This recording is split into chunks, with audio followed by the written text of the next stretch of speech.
केरन Larsen बताती हैं कि कहानियां शक्तिशाली क्यों होती हैं, क्योंकि उनमें एक गहरा सच छिपा होता है। आज के समय में समाज में एक प्रमुख तत्व लुप्त सा हो गया है और वह यह है कि लोग कहानियों का मोल भूल गए हैं। प्राचीन संस्कृति में कहानियों के माध्यम से ही ज्ञान व समझदारी एक पीढ़ी से दूसरी पीढ़ी तक पहुंचाई जाती थी। अब जब वर्ष के अंत में क्रिसमस व छुट्टियों का समय दस्तक दे रहा है, तो स्वाभाविक रूप से पिछली वे सारी घटनाएं याद आने लगी हैं। जब हमने विविध अवसरों पर उत्सव मनाया हो, हमें याद नहीं आता कि किसी उत्सव स्थल पर सजावट कैसी थी या सबसे महंगा तोहफा किसका था।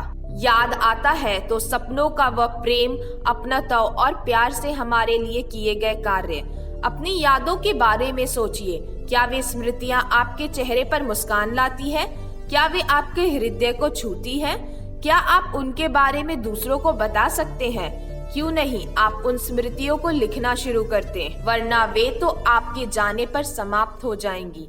मेरे अनुसार हमारी स्मृतियां हमें खुशियों के अलावा बहुत कुछ देती है, बल्कि हमारे जीवन की कहानी हमें एहसास कराती है कि हम अपने में अनूठे हैं और किसी उद्देश्य से मनुष्य के रूप में जन्मे हैं। हम एक दूसरे की जगह भी नहीं ले सकते, क्योंकि वास्तव में सभी एक दूसरे से अलग है।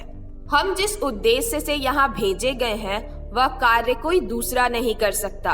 हमारे अनुभव, संस्कृति, यादें, जीवन की पृष्ठभूमि सभी महत्वपूर्ण है। मुझे विश्वास है कि आप निश्चित ही आपके मृत अपनों, मित्रों और जानकार लोगों के बारे में कई प्रश्न पूछना चाहेंगे, किंतु अब उनके बारे में कुछ भी पूछना व्यर्थ है।